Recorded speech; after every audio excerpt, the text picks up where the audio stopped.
И наш следующий докладчик расскажет о чертаевской модели в разных примерах и, наверное, расскажет некоторые детали про то, как она устроена изнутри. Дмитрий Сериков. Дмитрий, пожалуйста. Да, здравствуйте, друзья. Я хотел бы сегодня рассказать про отрасли применения системы Чертаева. И для того, чтобы начать этот разговор, я хотел бы напомнить вам... Так, друзья, извиняюсь, тут у меня как-то слайды поехали. Сейчас, секундочку. Ничего страшного. Такое шифрование, перемешивание. Извиняюсь, прошу прощения, они просто здесь не сначала.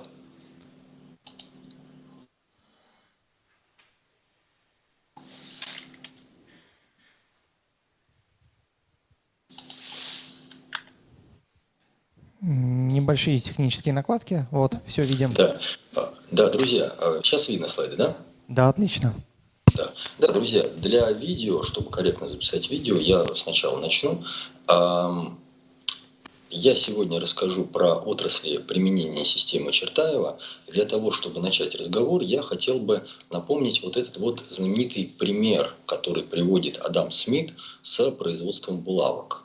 Он рассказывает, чем отличается ремесленное производство от мануфактурного производства. Вот если ремесленник производит булавки, когда он работает один у себя в мастерской, то в день он может произвести 20 булавок максимально. А вот если взять 10 человек, поставить их в производственную цепочку с разделением труда, то в день эти 10 человек производят уже 48 тысяч булавок. Получается, что производительность труда в данном случае увеличивается в 240 раз. Да? То есть это известнейший пример. Конечно, Адам Смит берет в качестве примера наиболее успешный кейс, как говорится, но в принципе мы понимаем, что мануфактурное и далее фабричное производство кардинальным образом изменило производственные процессы. Она позволила выйти на совершенно принципиально новый уровень, то есть технология, которая позволяет это сделать, сейчас нам очень хорошо известна. Она называется разделение труда. Чем более глубокое разделение труда, тем больше производительность труда. Это мы все прекрасно знаем, но мы должны посмотреть на то, как долго этот опыт внедрялся в жизнь. То есть вот тот пример, который описывает Адам Смит, он описывает это во второй половине XVIII века. То есть это стало понятно, и это тогда начали рефлексировать, как это происходит, как работает разделение труда, как увеличивается производительность труда. Хотя мануфактуры, самые ранние мануфактуры начинают появляться в Европе еще с XIV века. В XVI веке, например, ткацкие мануфактуры – довольно распространенное явление. То есть на мануфактурах производят ткани. Но обратите внимание, что очень долго это мануфактурное производство развивается в других областях. Например, технология изготовления из этих тканей одежды в промышленных масштабах, она появилась только лишь в 20 веке. То есть до 20 века для того, чтобы приобрести одежду, вы не могли пойти в магазин и выбрать одежду по своему размеру. Просто магазинов таких не было. Не было фабрик, которые шили одежду подобным образом. Вам надо было купить отрез ткани, который как раз сделан фабричным образом, и пойти к ремесленнику, пойти непосредственно к портному, чтобы он сшил вам одежду. Обратите внимание, что, казалось бы, технология-то известна. Уже несколько столетий известны технологии фабричного изготовления. Однако в отрасли производства одежды оно не внедрялось. Точно так же мы видим по другим отраслям. Хорошо известная, отрефлексированная технология в одних отраслях вводится, а в других задерживается. То есть социальная инертность очень большая. Мало того, надо было продумать, как это все внедрять. И Адам Смит как раз объясняет нам технологию, которая помогает кратно, в десятки и даже сотни раз повысить производительность труда. И когда мы смотрим на опыт Чертаева, и мы смотрим тоже на очень серьезное многократное повышение производительности труда, возникает вопрос, а вдруг Чертаев придумал тоже технологию, которая позволяет нам в дальнейшем повышать производительность труда. Чтобы понять, насколько это серьезные цифры, вот, например, в 64 раза увеличивается производительность труда, в 6400 раз. Чтобы понять, насколько это серьезные цифры, можно сравнить это с известной системой Toyota System. Это система повышения производительности труда, так называемое бережливое производство. Так вот, когда вводят эту одну из самых эффективных и одну из самых известных сейчас технологий, считается, что нормальным результатом, таким удовлетворительным результатом, является рост производительности труда на 5-10% в год. Это то, что позволяют сделать другие эффективные системы. А здесь за 10 лет мы получаем эффективность в 6400 раз. Это очень много, это колоссальный рост. Это даже как-то, в общем-то, не верится, когда с этим начинаешь знакомиться. И возникает вопрос, а как это произошло? Как Чертаев смог это сделать? Какую технологию он смог применить? Возвращаясь к примеру, который описывает Адам Смит, нужно понять, что производительность труда при разделении труда, она повышается. Но возникает другая проблема, которая мешает дальше развиваться этому процессу. Какая же это основная проблема? Вот когда ремесленник работает у себя в мастерской и делает свои 20 булавок в день, он в принципе заинтересован в чем? В том, чтобы как можно больше этих булавок произвести, потому что это его реальные деньги, он их продает. А во-вторых, он заинтересован в том, чтобы эти булавки были максимально качественными. Потому что если они будут некачественные, он их просто не продаст. И увеличение качества – это основная его задача. А вот когда люди работают на конвейере, в мануфактуре по производству этих булавок, они, во-первых, не заинтересованы в том, чтобы увеличивать качество, потому что им за это не платят, им платят за выполнение отдельной операции. И во-вторых, как выяснилось, они впоследствии, когда они переходят на зарплатную систему, они заинтересованы в том, чтобы уменьшать и количество, потому что увеличение количества, оно приводит к трудозатратам, которые человеку совершенно невыгодны. Возникает так называемый конфликт интересов. Вот с введением мануфактурного и фабричного производства возникает так называемый конфликт интересов, когда интерес работодателя заключается в том, чтобы получить от сотрудника как можно больше результата и при этом заплатить ему как можно меньше денег. А интерес сотрудника диаметрально противоположный. Получить как можно больше денег и при этом затратить как можно меньше усилий. Это элементарная человеческая психология. Обратите внимание, у ремесленника такой психологии нет, она диаметрально противоположна. И в принципе на протяжении многих столетий развития фабричного производства нам не удается решить эту проблему. Вот эту проблему конфликта работника и работодателя. И этот конфликт работника и работодателя, он лежит в основе еще большего конфликта, который мы знаем как конфликт труда и капитала. Он является важнейшим фундаментальным краеугольным камнем этой проблемы. И Чертаев задумывается, а как это в принципе можно сделать? Совершенно очевидная мысль, которая приходит в голову, это сделать так, чтобы работник получал свой доход не от какой-либо функции, не от своего времени, которое он тратит на работу, не от каких-либо KPI показателей внутренних. Он должен получать свой доход от общего результата, который производит вся организация. Но это очень сложно реализовать. Эта мысль приходила в голову не только Чертаеву, очень многим приходила в голову эта мысль, но все наталкивались на сложность. Невозможно реализовать это адекватно. Почему? Потому что очень сложно посчитать вклад каждого сотрудника в общий результат. У всех разная специализация, у всех разное участие, и люди на одном и том же рабочем месте могут работать совершенно по-разному. Производительность у всех разная, эффективность у всех разная. И можно ли высчитать эффективность каждого человека внутри общего произведенного продукта? Чертаев предлагает очень оригинальную схему. Для того, чтобы ее объяснить, я попробую начать с метафоры. Вот представьте себе производственную цепочку из нескольких предприятий, которые все вместе производят какой-либо общий единый продукт. То есть они передают друг другу промежуточный продукт, и на выходе получается какой-то общий продукт. Можем ли мы в этой схеме посчитать финансовое участие каждого предприятия в себестоимости этого продукта? Ну, конечно же, можем. Потому что мы знаем внутренние цены, по которым, ну, как бы наценку каждого предприятия, которое оно закладывает в производство этого продукта. Понятно, что каждое предприятие и расходы несет разные, и производительность у каждого предприятия разная, но в принципе мы можем вот в этой схеме определить, как формируется цена конечного товара. Мы можем разделить его на отдельные этапы. И обратите внимание, что руководитель каждого этого предприятия заинтересован в том, чтобы повышать доходы предприятия, повышать обороты, повышать качество, для того, чтобы повысить конкурентоспособность своей продукции внутри этой производственной цепочки. И при этом он заинтересован в том, чтобы снижать расходы на производство этой продукции.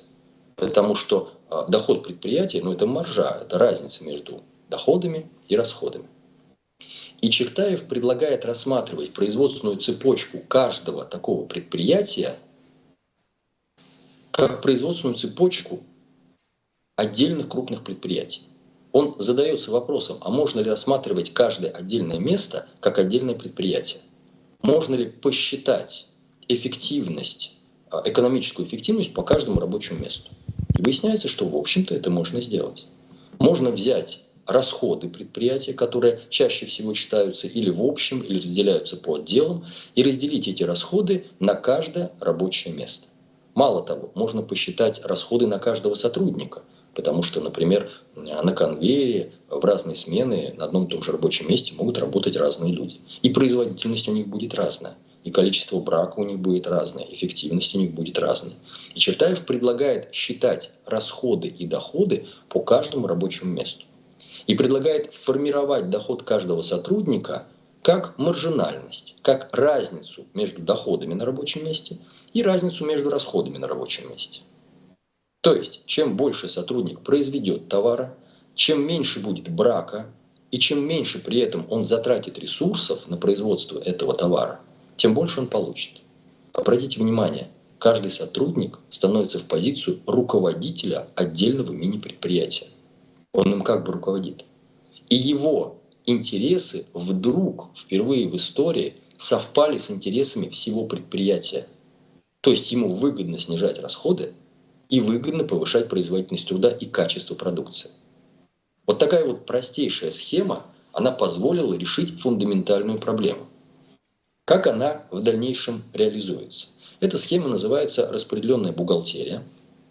И по каждому рабочему месту, как я уже сказал, считаются расходы, и работники передают друг другу произведенный продукт не по каким-то внутренним расценкам, а продают его по полной внутренней цене. То есть учитывают все свои расходы, добавляют свою наценку и продают дальше по этой цепочке. В принципе, система очень простая. Попробую объяснить, как это работает на примере простейшего предприятия. Возьмем, например, швейную фабрику, которая производит кожаные сумки. Там есть производственная цепочка, ну и представим, что там в производственной цепочке есть 3 человека. Один человек раскраивает кожу, делает выкройку, передает ее дальше человеку, который шьет сумку, и дальше эту сумку, к этой сумке пришивается ручка. То есть 3 разных человека. Обычно в конце этой цепочки стоит человек, который проверяет качество. И обратите внимание, что этот человек, который проверяет качество, он по сути ничего не производит. Он только контролирующий орган. Но его зарплата учитывается в себестоимости. То есть ему надо платить зарплату, но он ничего не производит. И вот все равно это входит в себестоимость.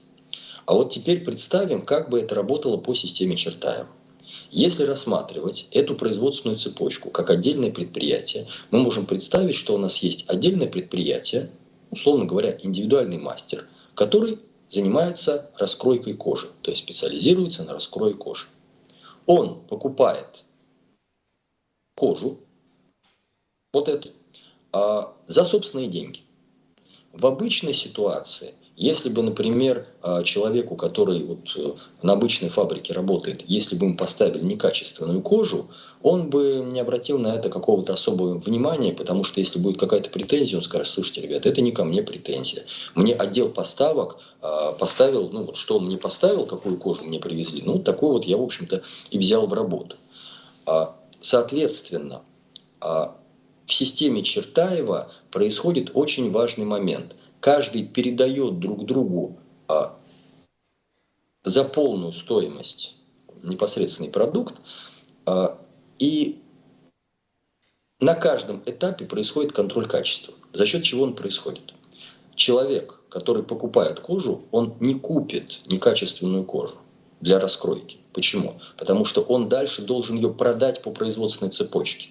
Если он сделает некачественную выкройку, то следующий человек, который шьет сумки, у него просто это не купит. Он скажет: я не возьму в работу бракованный товар, потому что дальше мне его продавать, дальше по производственной цепочке. Это очень важный момент. То есть человек, который шьет сумку, хорошо смотрит за выкройкой и начинает шить эту сумку дальше. Дальше он ее передает тому, кто пришивает ручку. Тот, кто пришивает ручку, заинтересован в том, чтобы ему пришла качественная сумка. Он проверяет, как она сделана, причем тщательно проверяет. И очень важный элемент в этой системе, как показал опыт, в принципе, не нужен контроль качества в конце. То есть человек, который проверяет качество, здесь уже, в принципе, не нужен. Потому что контроль качества идет на каждом этапе. Еще важный элемент, который цементирует всю эту систему, это инструмент, который говорит о том, что полный расчет между всеми этими звеньями, между всеми этими индивидуальными мастерами происходит только после того, как реализован товар и после того, как получена за него полная цена. Вот только после этого идет реализация того, полный расчет внутри этой цепочки. То есть вдруг оказывается, что все они заинтересованы не только в том, чтобы продавать друг другу продукцию, а в том, чтобы в итоге продукция была реализована.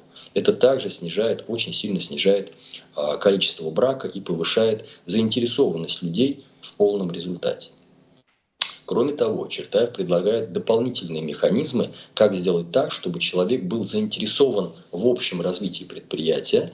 И этот механизм называется соинвестирование. То есть каждый месяц сотрудники предприятия отчисляют от своего дохода определенный процент на развитие предприятия.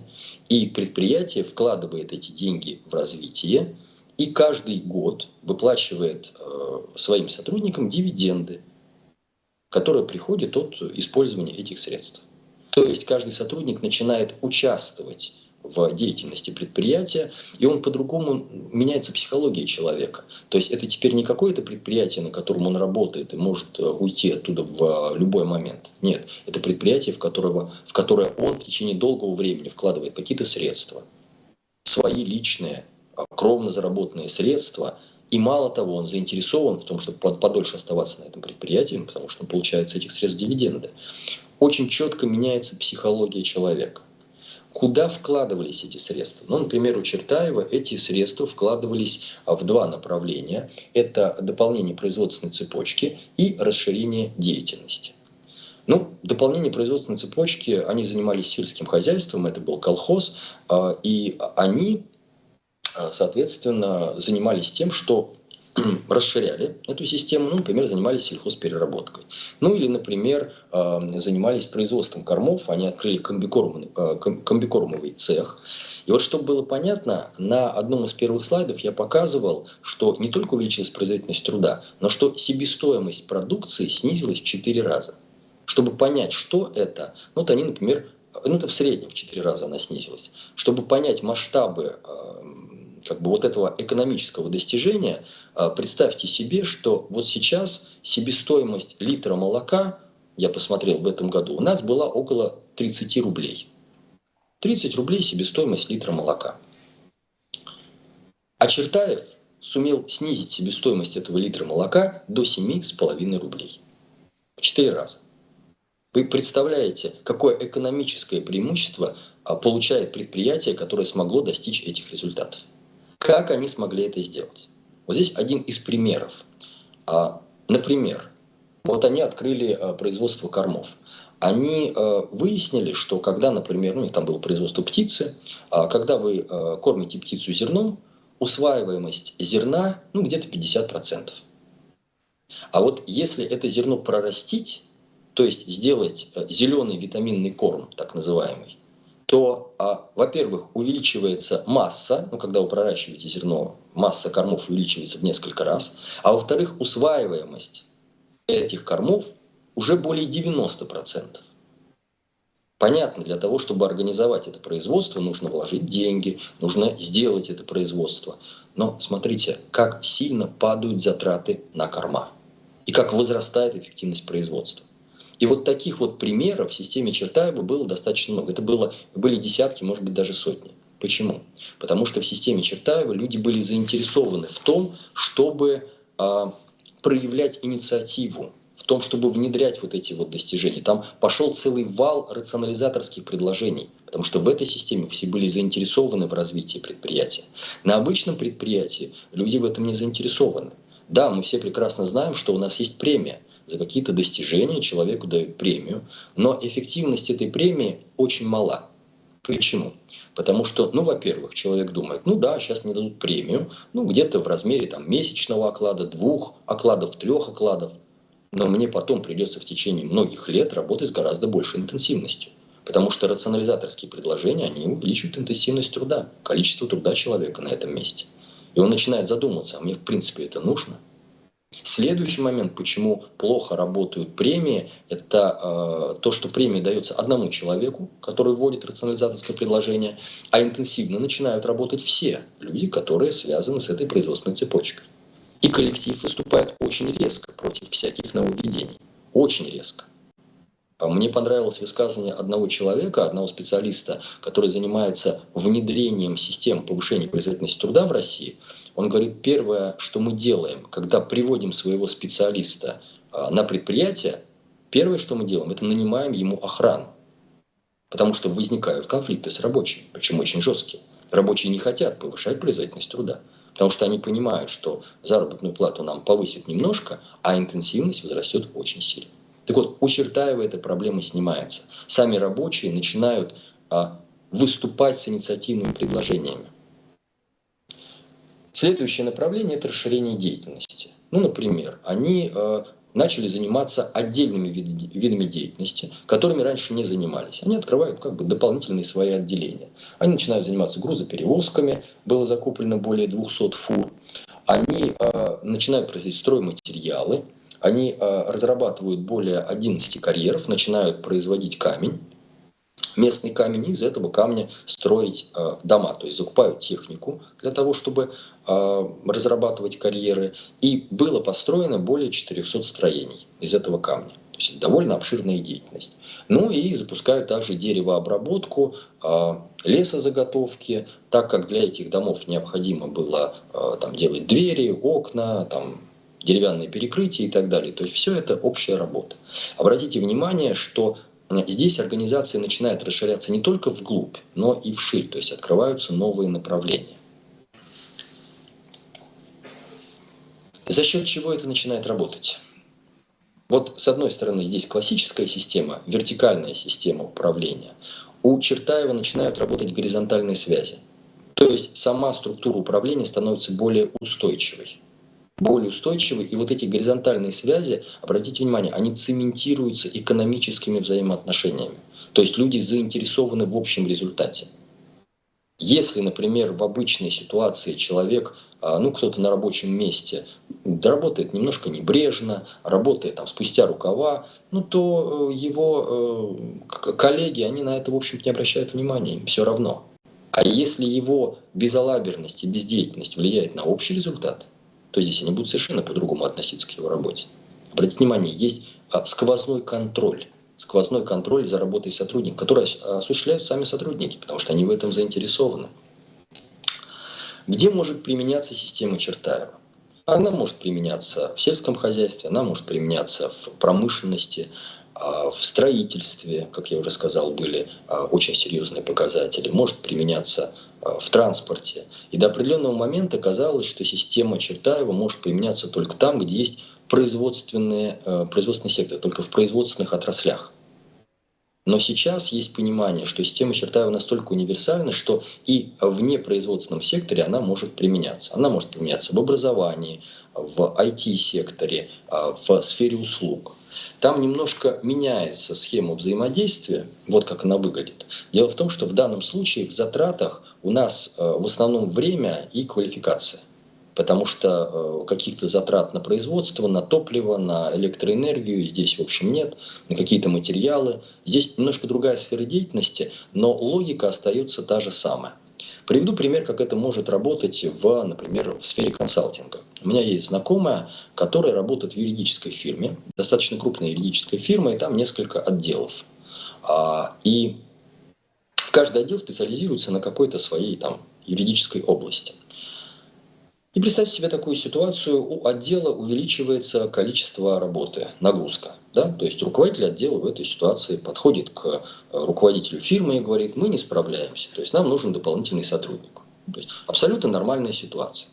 Но обратите внимание, что происходит в системе Чертаева. В системе Чертаева, чтобы перевести эту фирму на систему Чертаева, как можно поступить в данном случае? Руководитель может подойти к руководителю отдела и сказать, вот вы знаете, мы посмотрели, и вот такой-то объем заказов поступил в ваш отдел в течение месяца, и мы тратим на вашу работу, на содержание вот этого отдела такую-то сумму. Да? Давайте мы сделаем таким образом. Мы эту сумму зафиксируем и будем выдавать ее соразмерно количеству заказов, которые к вам поступают, вам на распоряжение. Вы как руководитель будете этой суммой распоряжаться. У вас в отделе работает 6 человек. Вы сейчас справляетесь в шестером, вот говорите, что не справляетесь, вам нужен 7-й человек. Но если вдруг вы справитесь не в шестером, а в пятером, то ту сумму, которую мы выдаем вам на отдел, вы будете делить не на 6, а на 5. Естественно, в соответствии с вашими должностями. Там будет немножко разная ставка. Если будете справляться вчетвером, будете делить эту сумму на 4. А если будете справляться втроем, будете делить ее на 3. То есть ваша зарплата увеличится вдвое, если вы будете справляться не в шестером, а втроем. Я спросил у своей знакомой, как ты думаешь, тебе было бы интересно работать в таких условиях? Она говорит, конечно. Я говорю, а как ты думаешь, во сколько раз ты сможешь увеличить производительность своего труда? Она так подумала, говорит, в 2 раза точно, может быть, даже в 3 раза. Представляете? Человек абсолютно четко понимает, что он ходит на работу, работает там 8 часов, но может за это время сделать гораздо больше. Естественно, получив за это соответствующее вознаграждение. Так почему же люди, даже при сдельной оплате, не проявляют такую инициативу? Потому что они прекрасно понимают, что как только они покажут более высокую производительность труда, у руководителей есть все инструменты для того, чтобы снизить им ставку. Чаще всего так и происходит. То есть все прекрасно понимают, что нужно работать не торопясь, нужно работать соразмерно. Какие деньги платят, слава богу, вот в таком ритме работаем, так и будем работать. В системе Чертаева происходит все наоборот. В системе Чертаева существует процентная завязка к реальному обороту фирмы. И есть ряд механизмов, которые не позволяют руководителю потом изменить эту ситуацию. То есть сотрудники четко уверены в том, что повысив производительность на 20%, они получат прибавку к своей заработной плате в размере 20%. Повысить производительность на 50%, это будет повышение 50%. Вот система Чертаева позволяет вводить такие механизмы. Кроме того, вот эти механизмы распределенной бухгалтерии, они сейчас уже интуитивно по-разному вводятся в разных фирмах. Вот если брать, например, разработку программного обеспечения, я мог бы рассказать про опыт фирмы Litres, которая занимается продажей электронных книг через интернет. У них есть внутренняя система распределения внутренних задач, которая также выстроена по правилам распределенной бухгалтерии. Как говорит их руководитель, это значительно повысило производительность труда, надежность исполнения задач. Кроме того, мне пришлось, например, в свое время сотрудничать с фирмой MixMedia, которая занималась производством детских развивающих компьютерных игр. У них на систему распределенной бухгалтерии был переведен отдел дизайна, отдел, в котором работали художники, которые производили там визуальный контент для компьютерных игр. Точно так же работал очень хорошо, была высокая производительность. Где это может внедряться? Смотрите, да, следующий слайд.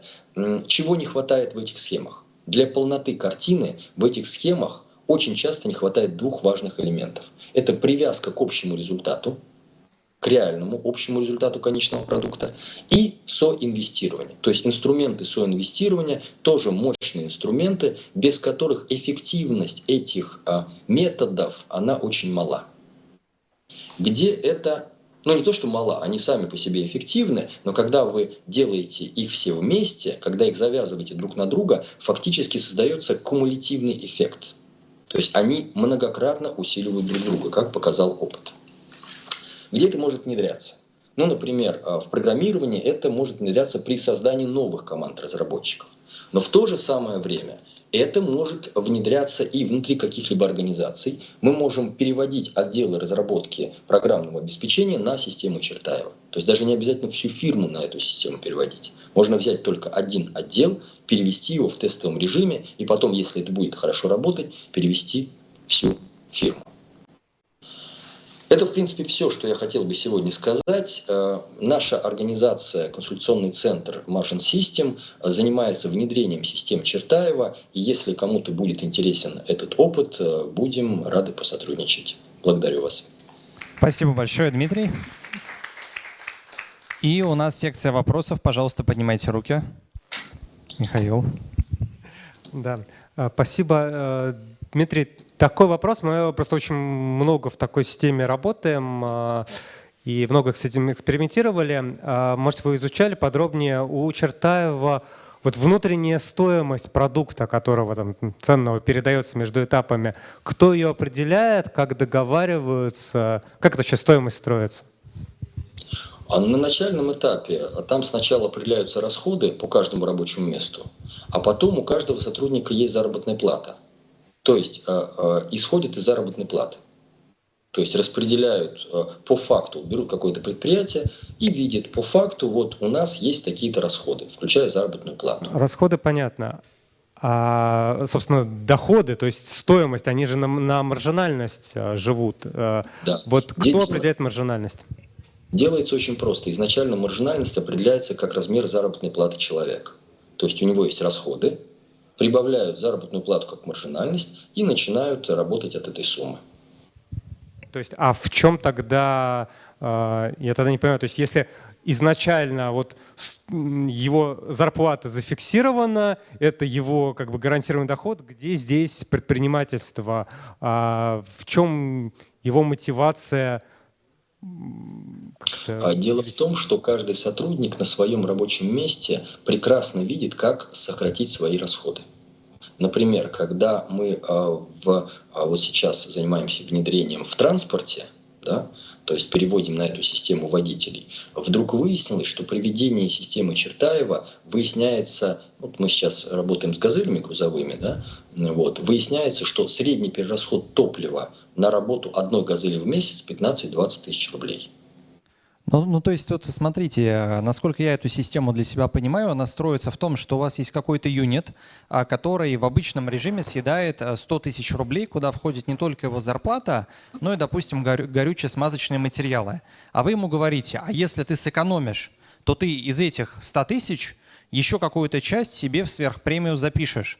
И, по сути, львиная доля вот этого производительности труда, ну, если по существу говорить, она возникает за счет того, что перестают воровать и начинают лучше работать.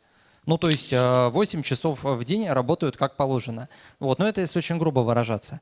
И гораздо, вот вопрос Михаила, он, возможно, связан еще с тем, что он спрашивает, ну, применительно к какому-то айтишному продукту, когда, например, создана какая-то ценность, и она начинает генерировать профит сама по себе, ну, то есть маркетинг раскрутил компьютерную игру, и она продалась 10-миллионным тиражом. И уже начинается некий сверхдоход, деньги из воздуха, а каким образом в этом случае будут делиться доходы?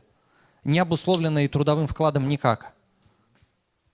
Здесь, в общем-то, это вопрос договоренности. То есть договоренности коллектива, как они будут впоследствии это делить. То есть здесь могут быть самые различные варианты, и здесь надо исходить из того, чтобы создать такую договоренность, с которой будет согласен весь коллектив. То есть весь коллектив будет считать ее справедливой, адекватной, и не будет конфликтов на этой почве. То есть сначала нужно действительно договориться, как говорится, на берегу. В данном случае сотрудники выступают как бы бизнес-партнерами. Но если говорить про IT-сектор, то есть вы договариваетесь со всем коллективом, как мы потом будем это все делить. То есть, в принципе, такой стандартный механизм. Ага, отлично, вижу еще вопрос. Здрасте, Сергей, Михаил. Так меня больше интересует обратная ситуация. То есть если работники поработали, а отдел продаж плохо продал, уже все посчитано, они часы посчитали, все посчитали, а им говорят, а мы заработали вместо 10 миллионов на продаже 2. И в итоге вы поработали в холостую. И вот месяц вы не будете есть. А вот как тогда выходить из этой ситуации? Спасибо за хороший вопрос. Дело в том, что в системе Чертаева есть минимальные показатели плановые, которые должен выдержать каждый сотрудник. Вот когда они между собой договариваются, как они будут работать, в этой производственной цепочке есть минимальные плановые показатели. То есть отдел продаж в данном случае имеет минимальные плановые показатели, сколько он должен принести заказов в эту организацию. И если отдел продаж не справляется, то отдел продаж за собственный счет нанимает нового сотрудника, вкладывают дополнительные деньги в развитие, в обзвон, во все что угодно. То есть они заинтересованы в том, чтобы эти заказы предоставить. Если они эти заказы не предоставляют, то это их недосмотр, и он ложится финансовым бременем именно на отдел продаж. В этом смысле, вот когда чертаевцы говорят о том, что человек становится сопредпринимателем, он получает этот риск. И это как раз негативный фактор, который приводит к непопулярности этой системы, потому что у нее есть и плата. Да, полностью соглашусь. Так, и вопрос еще. Да, спасибо большое за доклад. У меня такой вопрос. Вот вы приводили пример с высокотехнологичным бизнесом, и там был слайд про то, что, значит, вот если у нас не производство, а, например, IT-сектор, то мы будем считать вклад каждого человека по времени и квалификации, да, профессионализму. То есть я правильно понимаю, что тут в этой схеме не учитывается производительность труда? Наоборот, учитывается. Обратите внимание, что чем выше у сотрудника квалификация, тем меньшее время он тратит на производство продукта. Мне кажется, это связанные понятия, но они как бы из одного не следует всегда другое. То есть человек может быть очень хорошей квалификации, но почему-то, например, он может выгореть, он может неэффективно справляться с какими-то конкретными задачами. Да, то есть, условно, производительность зависит от квалификации, но, кажется, она не только от этого зависит. В принципе, представьте себе, что в IT-сфере каждый сам для себя, как бы сказать, решает ту меру ответственности, которую он несет в этом проекте. Да? То есть человек заранее оценивает свои силы. Вот он справится с этим или не справится. В принципе, там есть в системе Чертаева очень много элементов самоуправления, которые позволяют человеку самому решить. Да? То есть справится он с этой задачей, возьмет он на себя ее или нет. И если он взял на себя повышенные обязательства, которые не смог реализовать, это опять-таки его риск. Да, он ввел в заблуждение коллектив, взял на себя повышенное обязательство, но справиться не смог. Да, хорошо, понятно. А можно последний вопрос? Работает ли такая система с исследовательскими организациями?